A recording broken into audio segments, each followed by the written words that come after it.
Our group at MIT works on technologies for imaging and controlling biological systems, and increasingly we're focusing on trying to see how we could help with the problem of aging and longevity. We've done some work collaboratively on the aging brain, but what I hope to convey today is that a bunch of these tool sets are maturing, and if we could integrate them, maybe we could build extremely detailed models in the computer to help us understand where in aging one might intervene. That's really what motivated me to enter the field of neuroscience. I trained as an engineer and was obsessed with this idea that you could understand what thoughts and feelings were, but it's a big mess, right? And so my sort of overarching goal is let's build technologies to see and control the building blocks of the brain, and then we can apply them to build models of how brains work. But of course, all biological systems are made of the same kinds of things. And so up till now, we've shared the tools very widely, but increasingly we'd like to integrate them into a pipeline. Now, why are these things so hard? Well, there's obviously a couple issues. One is the spatial complexity of biology, from atom to molecule to cell to tissue to whole organism. Then you have the temporal complexity, from millisecond all the way to lifespan. And then thirdly, and maybe most dauntingly, you have the heterogeneity of biology, right? Unlike physics or chemistry, where you have to deal with a small number of objects and a small number of ways they interact, in biology, the number of building blocks, genes, gene products, and biomolecules is a deliriously long laundry list. And so today I'll talk very briefly, just at an overview level, of a couple technologies we built that try to confront spatial scales, temporal scales, and sort of molecular heterogeneity at those fundamental levels head on. So let's start with spatial scales. Wouldn't it be great if you could map a whole organism even down to nearly atomic scale? That was the motivating question that prompted us to try to build a nanoimaging tool that we call expansion microscopy. Now, why do we build this? Well, there's lots of methods for nanoimaging, and nanoimaging is very helpful because the building blocks of life, molecules, are nanoscale objects. But all nanoimaging methods are difficult to apply to large 3D objects like the brain or a whole organism. And so at our group, we often think about trying to do the opposite of what people are doing. And so starting with two very talented grad students at the time, Fei Chen and Paul Tilburg, we thought, let's take biological specimens, infuse them with basically baby diaper polymer, swellable materials, very densely and very evenly. And if we do it just right and add water, the swellable polymer will grow as it absorbs the water, and it'll make the biological specimen larger. So we call this expansion microscopy. And there's not time in these short talks to go through all the details of the chemistry, but suffice it to say that you can apply chemicals in a certain series of steps where you form a densely permeating hyperswellable hydrogel throughout a specimen. You anchor biomolecules to the gel, you soften it up, and then when you add water, you can pull those biomolecules apart. So in panel B here is a piece of the mouse brain, several millimeters on the side, so a pretty macroscopic object from a nanoscale imaging standpoint. Panel C, about a day later or so, we've blown it up 100 times in volume. And at this point, we can blow things up 1,000,000 times in volume or more. And so the polymer starts out very dense, like the cartoon in the upper left. The polymer spacing is about 1 to 2 nanometers, so smaller than many biomolecules. And then you could extend it to a large conformation, like in the lower left. So conceptually, what's happening at the nanoscale? Well, we're taking a cell like this brain cell on the left and making it look like something like this thing on the right. So it's a constellation of biomolecules hovering in space. If two biomolecules were touching, now there's some minimum distance apart. And if you have two biomolecules that are some distance apart, it's scaled up by a linear factor. That's by design. We also spent a lot of time in the early days validating. So we do pre-expansion imaging with a classical nanoimaging method, and then post-expansion imaging with a conventional microscope. The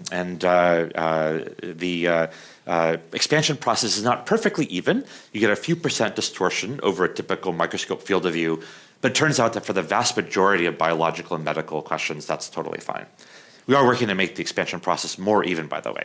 But even with the original expansion factor, which is 4.5-fold, and the original few percent distortion, there are lots of things that we could do that were difficult and sometimes even impossible to do with earlier tools. So here on the left, we're zooming in from top to bottom. Each white square is zoomed in the panel below. I guess I can use the mouse pointer.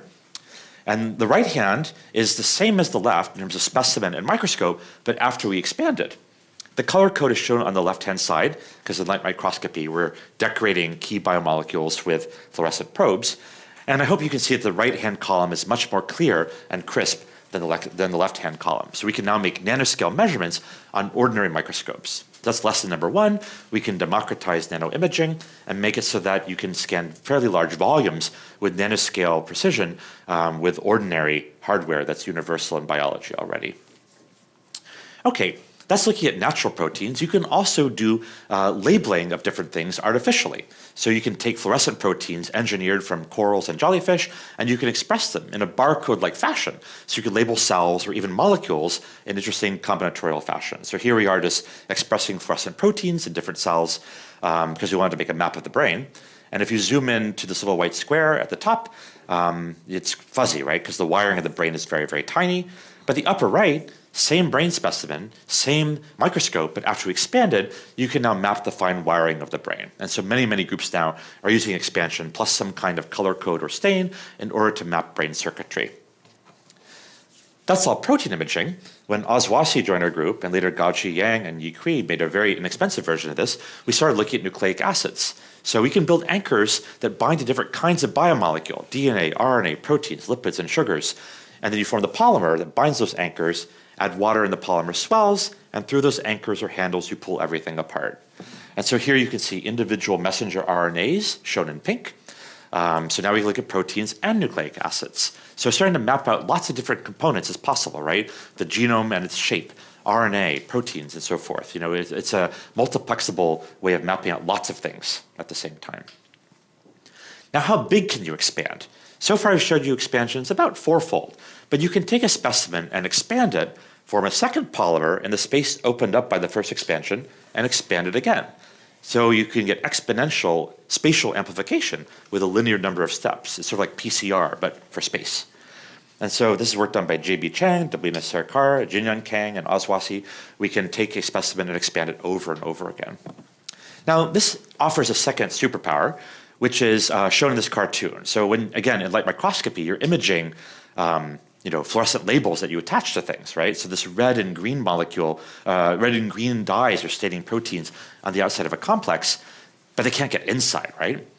If you pull them apart, though, now the yellow and blue labels can get inside and turn those previously invisible molecules into visible ones. So now you can start to map out nanoarchitecture of very complex protein assemblies. Of course, in aging, we look at lots of protein aggregates. Here we are looking at amyloid plaques with Li Wei Sai at MIT. Of course, they're very densely packed. We wonder, are we missing something by staining them when they are jam-packed together? So the yellow images are where we stain with antibodies against A-beta-42 pre-expansion. These are mouse models of Alzheimer's, but we see similar things in human tissues. And then the purple, same antibody, same specimen, is when we relabel after we expand. We've decrowded all the proteins away from each other, and we can label them better. So this, of course, works in other things than just brain. Yongshen Zhao and others in a group showed that we could expand and label all sorts of stuff, prostate, lung, breast, pancreas. On the left are normal, and on the right are cancer-containing specimens obtained from human biopsies. So the take-home message here is that by expanding biological specimens, we hope to be able to map all the building blocks of life. We would like to make maps down to nearly atomic scale. One of our collaborators, Silvio Rizzoli, in Germany, has shown that the expansion method is precise down to sub-nanometer scale. So you can maybe even see parts of a molecule.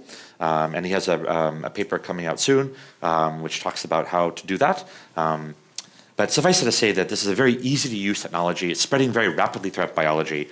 I think the number of experimental papers and preprints is about to hit 800 in a day now, so it's really simple to do. And so if we can really make a map of what's happening in aging down to nearly atomic scale, our hope is to really be able to look at how molecules interact and to be able to maybe make new hypotheses for what could be causally involved with aging. Of course, then you have to go back and do old-fashioned causal perturbations to test that. But my hope is that this can be a hypothesis generation strategy. Now, I think, as must be all too obvious, one of the obvious limitations of expansion is that it doesn't work on living things, right? This only works on preserved, meaning dead, specimens.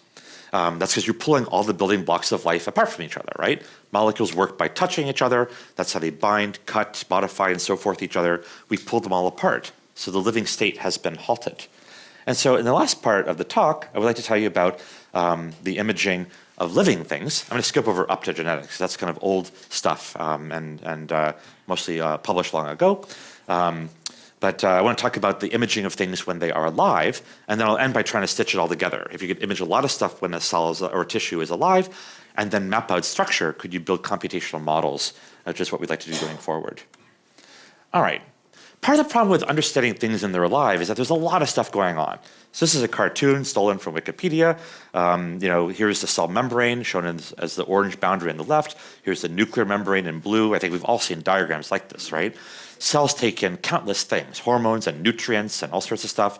Inside the cell is this roiling ocean of computation where kinases phosphorylate and transcription factors move and the cytoskeleton rearranges.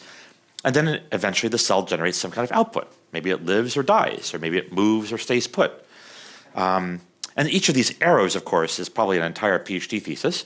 And a lot of these parts are worked out in different systems, right? So maybe one part of the system's been worked out in a fruit fly, and another part's been figured out in a mouse. But in any given cell, how do we know what of this is actually going on? Now, the good news is many people have brilliantly created fluorescent reporters of different signals, right? So you could take a fluorescent protein from coral or jellyfish, you can connect it to, let's say, a calcium binding protein, or a kinase binding protein, or a cyclic AMP binding protein, et cetera, and people have ingeniously made many fluorescent binders of different kinds of biomolecular signal. This is a screenshot from Jin Zhang's wonderful database from her group at UC San Diego. But what if you want to look at lots of things at the same time? Well, in the past, you would take a blue sensor or a red sensor, and you could get a couple colors, right? And you'd build a couple color microscope, and you'd have blue would be indicating calcium, and red would indicate protein kinase A or something. But what if you want to look at a lot of stuff, right? So we set forth this challenge. And again, we really believe in the ease of use of technology. So we wanted to build a technology where people could image an arbitrary number of things in a living system. But again, without needing exotic hardware, anybody should be able to do it. And ease of use matters using fully genetically encoded reagents. And so, one of the ideas that our group often takes a classical engineering idea and we implement it through chemistry, right? So, expansion microscopy, we're doing nanomechanical engineering through chemistry. And so we thought a lot about it for many years and realized, hey, cellular telephony, telecommunications, the internet, there are lots of examples out there where there's lots of channel sharing, right? You have lots of communication going on in the same space. Could we implement that through chemistry? And so we took two ideas that are basically how the internet and cellular telephony work, spatially multiplexed strategies and temporally multiplexed strategies, and we implemented them through chemistry. Okay, so what's spatial multiplexing? Well, in this building, there's lots of Wi-Fi antennas. As you walk from room to room, your cell phone or your laptop is being picked up by different antennas. And so this building can support much more Wi-Fi bandwidth than if you just had one antenna that we all had to fight over, right? So what if we had the same thing in a cell? What if different places in a cell could tell you different stories while it was alive? And then temporally multiplex imaging. So our cell phones, even if we're all in the same place, all are sort of using similar frequencies, but they have different temporal codes. And that's how we can all share the space in this room, and we could all probably make calls right now if we wanted, and they wouldn't interfere too much with each other. So how can we implement these things through chemistry? Okay, spatially multiplex imaging. So Shannon Johnson and Cheng-Yang Lingu worked out a way of doing this. What if you could take fluorescent reporters, like the kind I told you about earlier, and park them at different places in a living cell, random places, but stable places? So in this cartoon, the points labeled 1 could report, let's say, calcium, and the points labeled 2 could report, let's say, protein kinase A. So while the cell's alive, each little dot will blink out a movie of what is happening there, and you could imagine lots of dots all over the cell telling you different stories of what's happening in the cell. And then when you're done with your experiment, you preserve it, and then using techniques like I talked about in the first part of the talk, where you can stain an image and so forth, you can figure out which reporter was at each point. So here's how we make it work. We can take different fluorescent reporters and fuse them to different self-assembling peptides. So these are proteins that are kind of like the coat proteins of viruses. They self-assemble into clusters, except they're artificial, so they're not going to mess up the biology. And so here is the take-home message here. We took 3 different off-the-shelf reporters, one for calcium, one for cyclic AMP, and one for protein kinase A. And these are very interesting molecules involved with many kinds of signals, not just in aging, but in learning and memory and all sorts of stuff.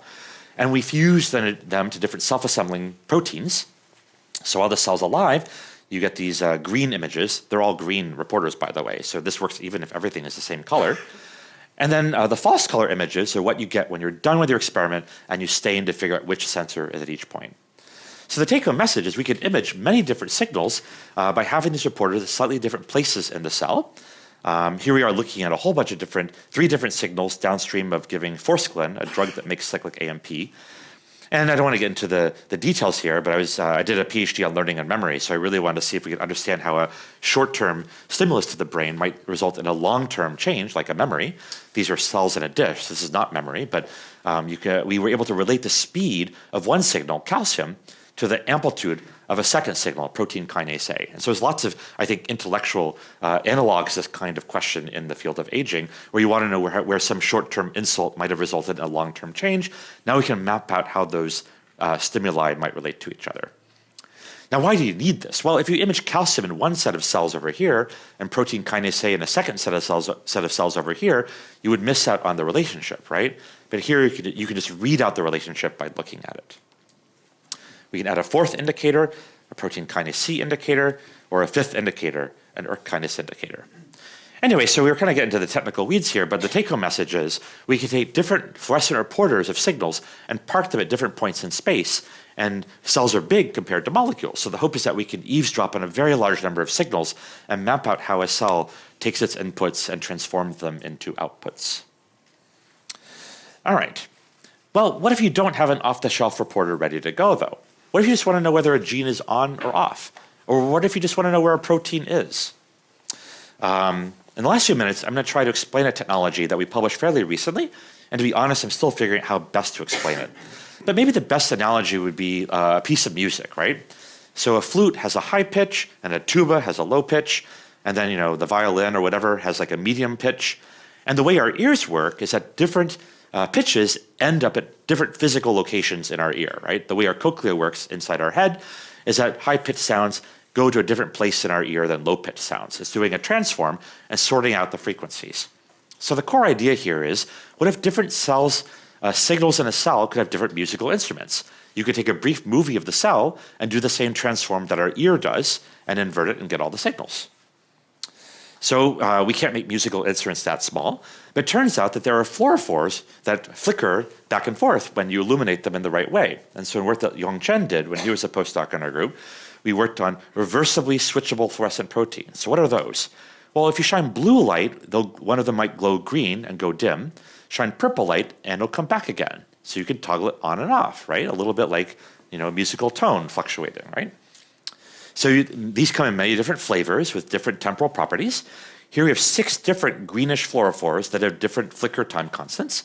If you just shine constant light, then they don't flicker back and forth, but you get a decay, and these decays are linearly independent, the same way that musical instrument pure tones are linearly independent.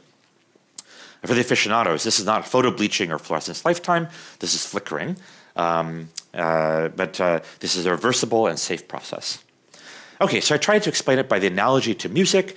I might try a little bit of a more technical explanation now, just to try out a second version of the story. Here are a couple cells in a dish. What if each point in the cell has a couple different fluorophores that flicker at different frequencies? Maybe they indicate different amounts of a gene. Now, if you shine constant light, they'll show a characteristic decay. And if you take a brief movie of the cell, then every pixel of the cell will be a linear combination of those exponential decays. And the weight in the sum is just the amount of signal there, which you can get with a linear inversion. So I tried to explain it two different ways, one by analogy to music, one through getting into the math a bit more. I hope one of these at least resonated with you, but maybe just showing you some data would be better than trying to find a third way of explaining it. Okay, so we got 6 different greenish fluorophores. They decay at different rates. We take a brief movie and do an inversion. Okay, here we took 6 different proteins that go to different parts of a cell. Lysosomes, endoplasmic reticulum, nucleus, mitochondria. Each one has a greenish protein with a different flicker time constant. Take a brief movie, do a linear inversion, and we can get all 6 parts of the cell. And it only took one color, right? This is a green microscope. So you can imagine having an almost unlimited number of things tagged. Take a movie and invert it, and you can see those things. Here's the cell cycle. I'm sure most people in this room know more about than I do. We just make the tools here. But there are proteins that turn on in different parts of the cell cycle. We can fuse them to different green proteins with different flicker time constants, take brief movies and at different points of the cell cycle and invert them, and we can map the cell cycle with a single color. So the point I'm trying to make with this last part of the talk, which is out of time, is that we can take different engineering ideas, such as those that are used in wireless telecommunications and in the internet and so forth, make molecular versions of them, and our goal is to image many, many, many things at the same time in a single living cell, so we can know how cells convert their inputs into their outputs. And these are all genetically encoded tools. They don't require any hardware that are beyond the scope of a traditional biology lab. Now, where do we want to go next? Up till now, our group, over the last 18 years of our existence, have shared the tools very freely. Expansion microscopy is in use by, as I said, probably thousands of groups by this point. Our optogenetic tools, which I didn't have time to talk about, are also very widespread. But now we want to start integrating these things. Suppose that we can image lots of cells in a living cell or tissue or even organism. We will image lots of signals in those cells over time.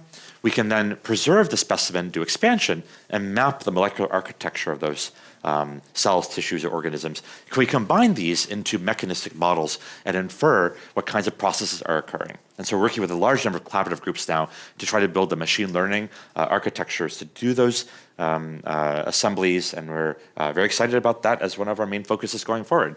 So we share all of our tools freely. Please visit our website, synthneuro.org. And as we engage in this new adventure and become more and more into the computational realm, we're looking for more and more collaborators who would like to work on specific problems with us, or who would like to try a different AI or machine learning approach. So please stay in touch. Thank you very much. Got time for 2 or 3 questions. That's pretty fantastic. I was curious about extension microscopy for the chromatin. Those pieces of DNA are connected to each other. And so you expand on them, you'd expect some of them might break. Mm-hmm. I'm sure you'll look at this kind of in some details. Can you comment on that, please? Yeah, great question. So I think to expand the genome and preserve its architecture, one should do a controlled fragmentation, ideally. In ChIP-seq or Hi-C or lots of other techniques, you do a controlled fragmentation, right? Often with a restriction enzyme. You can imagine taking the genome, anchoring it to the polymer, chop into pieces, and pull the pieces apart. And I think that if you're expanding very big, that would be ideally the way to do it. Have you done it? It's not my group's expertise, but I hear rumblings of this possibility.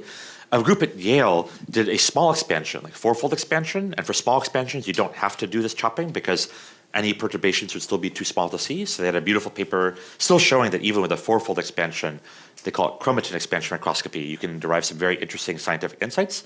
But I think as we expand to very, very large volumes, yeah, I think a controlled fragmentation will probably be required.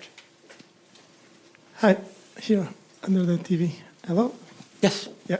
So if you combine 2 fluorescent tags in the same protein, can you expand the range of flickering detection that you can do? And in that sense, could you, label all proteins inside the cell almost? For the second part of the talk? Yeah. Yeah, just because you show that you have one flickering signature for one fluorescent protein, what if you have 2 fluorescent proteins that are different in the same protein sequence? Yeah. Yeah, so this idea of using fluorophores as computational devices is an intriguing idea. What if you could have multiple fluorophores? You can imagine sending energy to one, there's some coupling between them, and if each of them has their own dynamics, you could imagine a chain of these, yeah.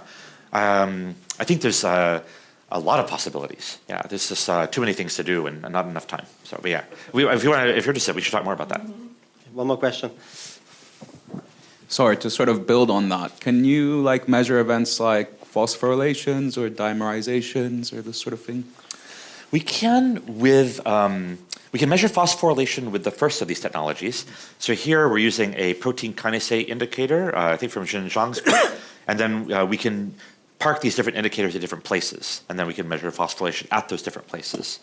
For the second way of doing it, actually the second way can be used as well. So Yang had this great idea to use so-called KTRs, kinase translocation reporters. They move around when they're phosphorylated. And as you might guess from the way that this technology works, it's very good at seeing when proteins move around because every point is being decomposed into its sum.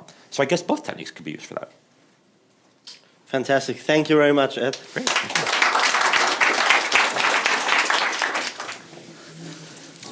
right, so I'm very happy to be here today to share our recent work about multimodal metabolic nanoscopy for study aging and diseases. I'm from UCSD. Look at this image. It's a 3D volumetric image. I think the first question you may ask is, what is this and what each color represents? I can tell you some of the information. So it's a label-free human kidney biopsy tissue. On top of that image, you can see from 3D volumetric image, it's a purple color, which is from collagen. The dots on top, you can see the dots in green color or cyan color on top. These are lipid droplets or fat molecule deposit on the tubule side of the human kidney biopsy. And in the center, there's a circle shape. It's a glomeruli. You can see the cursor here. So different color in the center, the red color, blue color, green color, these are protein signals from different subtypes of cell inside this human kidney tissue.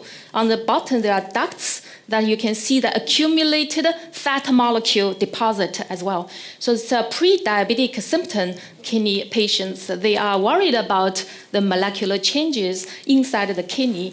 And this map out the structural and functional interaction inside this piece of biopsy tissue. So this is from a new biopsy that you can do a quantitative analysis from the top layer to the bottom layer, and you can see the multiplex image for each layer and map out how these arterial nerves from the tubule side towards the glomeruli side and the collecting ducts, that how they interact with each other and how the metabolic heterogeneity looks like in the disease condition compared with those healthy tissue. And this is taken from our homemade system. It's a multimodal nanoscopy that we built in UCSD campus. So this integrates different modalities for, it's called nonlinear optical processes. SIS here is a stimulated Raman scattering microscopy. MPF is multi-photon fluorescence microscopy. SHG here is second harmonic generation. Three of the modalities are integrated into a single piece of microscopy. Then that means you just simply put the sample under the microscopy objective lens, and you can collect different modalities of the signal in the same region of interest or in the same volume simultaneously. Then you can do the quantitative analysis to see what's going on inside this piece of tissue or in a single cell in 2D or 3D manner. So this is one example. It's a label-free multimodal imaging with SRS MPF, which I just mentioned, the SHG. And you can see that the left side on top is 2-photon fluorescence signal from NADH. And the bottom here is 2-photon fluorescence from flavin signal. And they are label-free. You don't need to label anything. They are from the native molecules inside the tissue. In the same region of interest, you can see the second harmonic generation signal from collagen network. It's in the yellow color channel here, and the red color channel is a lipid signal from those tubules inside this kidney tissue. If you merge these multiple channels together, you can generate a multiple color image that map out how these extracellular matrix, these green color collagen, interacting with those other molecules, such as a protein signal from the glomeruli, which is a cyan color, and the red color are from those chemical bond imaging, which is from the tubule side of this kidney, and the magenta color are from the protein in those vasculature system. All right, so this is label-free, that you can really see there are multiple colors and from different molecules. Still, we face major challenges, which are three major challenges here. Molecular specificity. So not only the protein, lipids, or other protein, the subtypes of protein we want to visualize, we also want to see subtypes of lipid signals, such as which one is cholesterol, which one is cholesterol ester, which one is phospholipids, cardiolipin, or omega-3 molecule. We want to see more specific molecules. And the second challenge here is the super resolution. We want to see not only the single cell, but also subcellular organelle, such as mitochondria, a lysosome, lipid droplets, how we can visualize the interaction between these different organelles inside a single cell. And we want to distinguish the newly synthesized molecule from the pre-existing older molecules inside the single cell. So that is the metabolic dynamics that we want to map out at this small scale, nano scale. Now I'm going to introduce you how we overcome each of that challenge by developing new technology. So we mentioned that lipids molecule, which is very important for energy homeostasis. Along the human evolution, we have observed more and more fat deposit in our body. And this excessive amount of fat sometimes can be harmful or even induce diseases, even cancer. And these are due to the diet change or the daily activity change. But because of the imaging technology limitation, we hardly can see these lipids and what's going on inside these lipids metabolism. And now the chemical bound image technology called Raman spectroscopy really tells us the spectrum profile that we can figure out or map out these signals from each fat molecule, including, of course, including other molecules such as protein, lipids, DNA, RNA, or carbohydrates.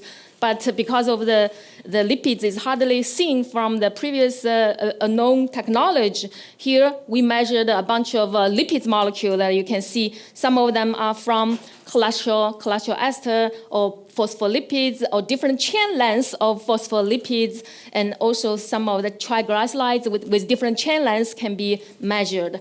At the first glance, you will see that they look similar. They have signal on the left side, signal on the right side, no signal in the middle. But if you look into the detail, you will see the peak shape and peak position and the full width half maximum of each peak. They can be different. That's how we can distinguish different molecules in simultaneously in an image. So this is how we did it. It's called a PRMSIS platform. On the panel A, you can see we measure each of the molecule and generate a library. So in the library, we have all kinds of molecules spectrum stored. And the panel B shows that we can take the hyperspectral image stack to map out the tissue. And this is a human brain tissue slice. So from the human brain tissue slides, we take this hyperspectral image for each pixel. You can see a Raman spectrum profile for each pixel in the image. And that spectrum shape is a mixture of different molecules. On the panel D, you can see that after we compare each pixel with the library, we can score each of the molecules that we measured already. So the red color pixel here on top, left top, these are high scored pixel with the sphingolipid signal, and the green color, they have the high scored signal from the cholesterol, and the blue color, they are from the high scored triglycerides. In this sense, you can merge the different color channel together and map out the 3-color image. That's the human brain tissue fat composition image. And you can actually do more if you want to target a few of the molecule, such as, for example, cholesterol ester or sphingol or other type of subtypes of lipids. But if you want to see only organelle level, for example, you care about lipid droplets or a lysosome rather than a single pixel, then a single organelle can also generate that Raman spectrum profile, such as lysosome or lipid droplets. So from here, we can detect the superpixel for each organelle. Cyan color here is what we detected for lysosome in the tissue. And the magenta color here are detected for the lipid droplets. And the green color, it's an unknown organelle, which is PE enriched inside this piece of tissue. So this is a first label-free multiple color detection for different cellular organelles in the fatty body tissue. So with this technology, we are so excited to apply on the human biopsy tissue. This is a needle biopsy from a patient who have a diabetic symptom. And this kidney tissue, after detection, we can see on the right side, you will see the elevated amount of free cholesterol on the tubule side only, but not inside the glomeruli. So that is a spatial heterogeneity that you can detect with this technology. Compared with the control, you can see that glomeruli side doesn't have that elevated amount of cholesterol yet. But if you don't know which molecule you want to detect, and you have no idea what kind of molecule are inside the piece of tissue, for example, the mouse brain tissue, or human kidney tissue, Drosophila brain tissue, or even a single cell that is dividing, they are doing the mitosis, but not separated yet. So this is a snapshot that I took from this mitosis cell. You can see that the red color pixel in middle here and here, they are from the newly synthesized DNA. But why I know they are newly synthesized DNA, not the pre-existing old DNA, I will tell you in the lower future slides. Before that, I want to show you some of the super resolution technology that we really want to see into a single cell organelle level. So a single cell is the basic unit of life, and we just mentioned that each organelle inside a cell, including the mitochondria, lysosome, lipid droplets, or Golgi apparatus, or other vesicles inside a cell, they interact and talk to each other all the time. But how we can map out the molecular flux and all these metabolic dynamics in that cellular organelle level, this needs a spatial resolution that we can resolve each of the organelle inside cell. However, the SIS microscopy we just mentioned is not a single molecule microscopy yet. For the non-single molecule microscopy, we cannot utilize the conventional or traditional algorithm to do the super resolution. So the approach doesn't work on this non-single molecule microscopy. So we should bring in a new concept here, which is a pointillism concept. If you look at this image, this is a painting that you see woman, umbrella, trees, or dogs, or children very clearly in a distance, but if you zoom in, they are all dots in the image. So this concept is very useful for the non-single molecule microscopy. We bring in this concept to just map out the emitters in the massive amount of emitters in the image, and the question is simplified to find out the minimized distance between the image and the point of spread function, then precisely localize this massive amount of emitters to generate the super resolution image. So this is the human retina.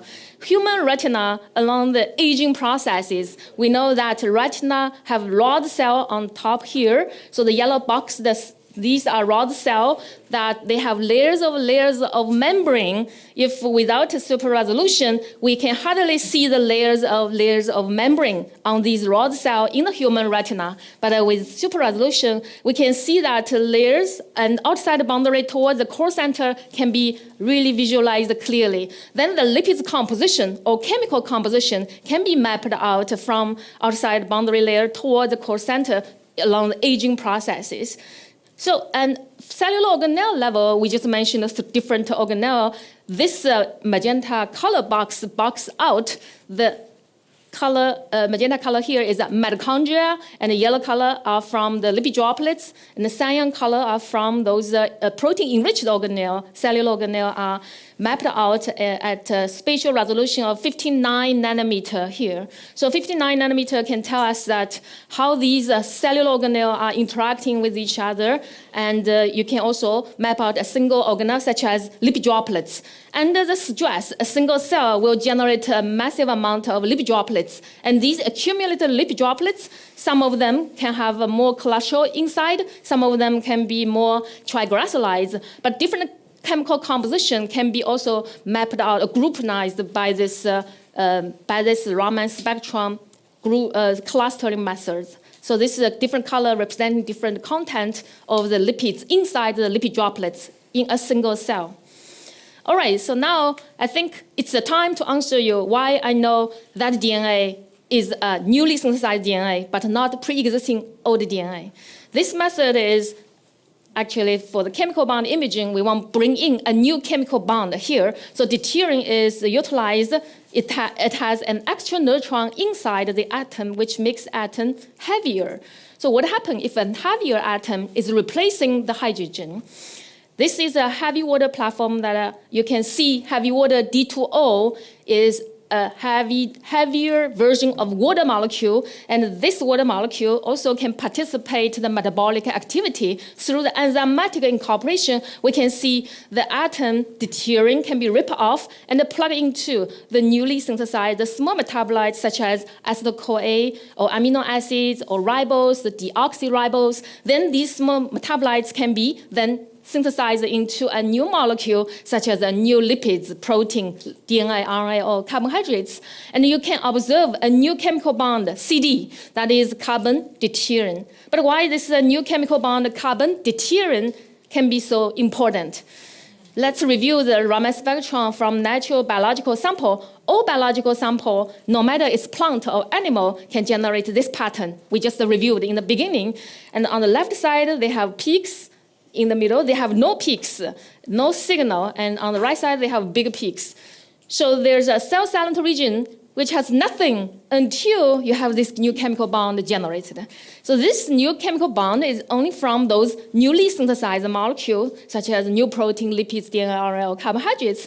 Then you can simply pick up that CD signal and map out how the newly synthesized molecule looks like at subcellular resolution. So these are, for example, the magenta color is the one that we just imaged the CD-labeled new DNA, and the green color is CD-labeled new lipids, and blue color is CD-labeled new protein. And you can merge them together to form multiple color image to visualize how the newly formed molecule looks like at a single cell level.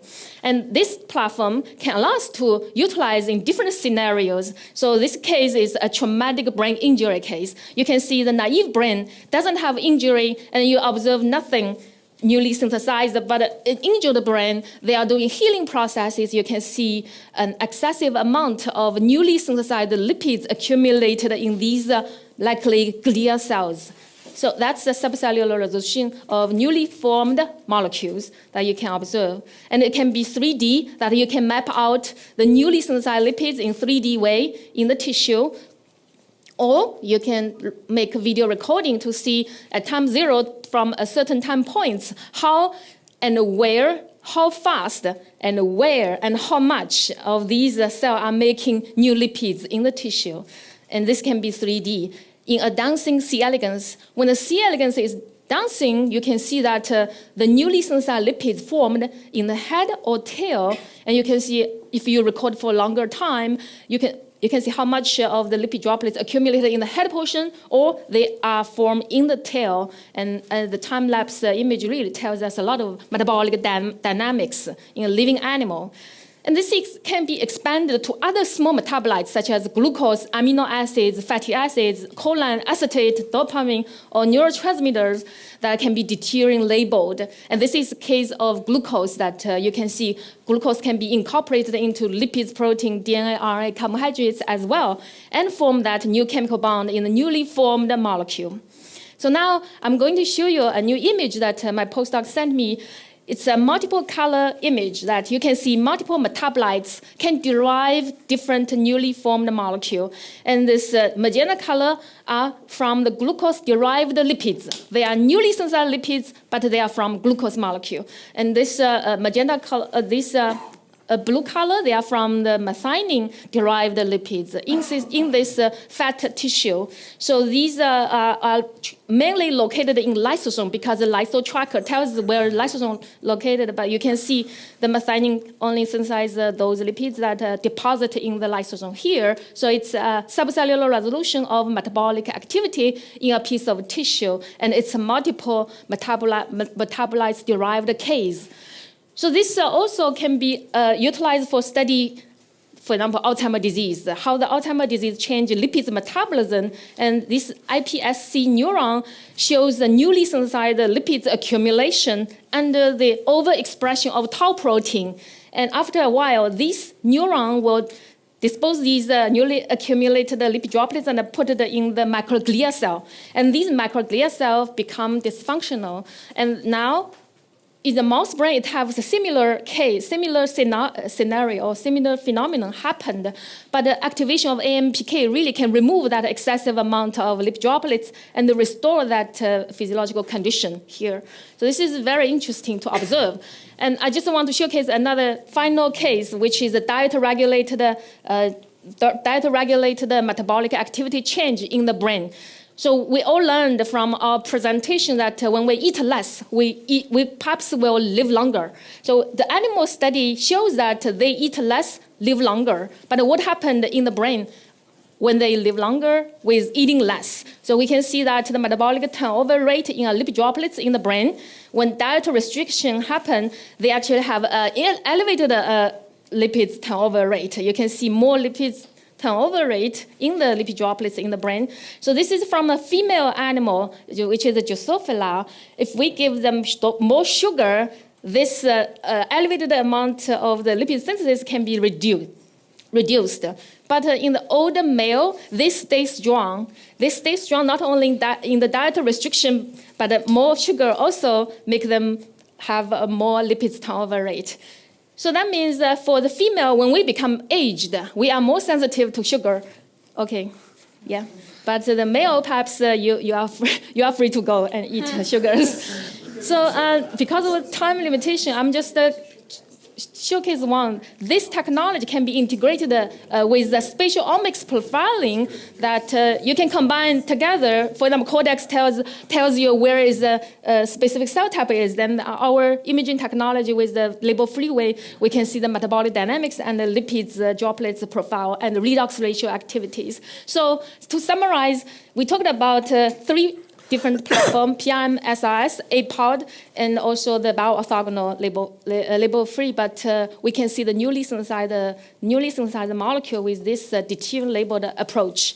So super resolution and molecular specificity, and also the new molecule, old molecule, can be combined together to visualize single cell or subcellular level metabolic dynamics for study aging and diseases. Thank you for your attention, and I'll acknowledge my group members and the funding source and the collaborators.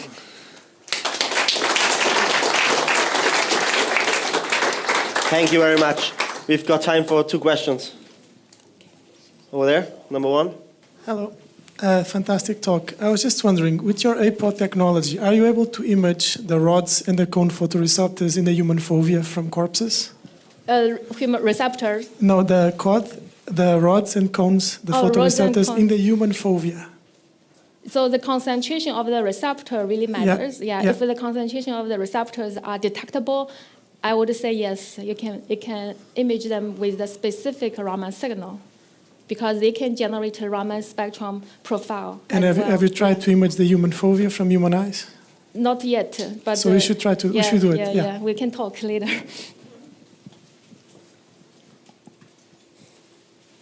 Any other questions? Here on the left.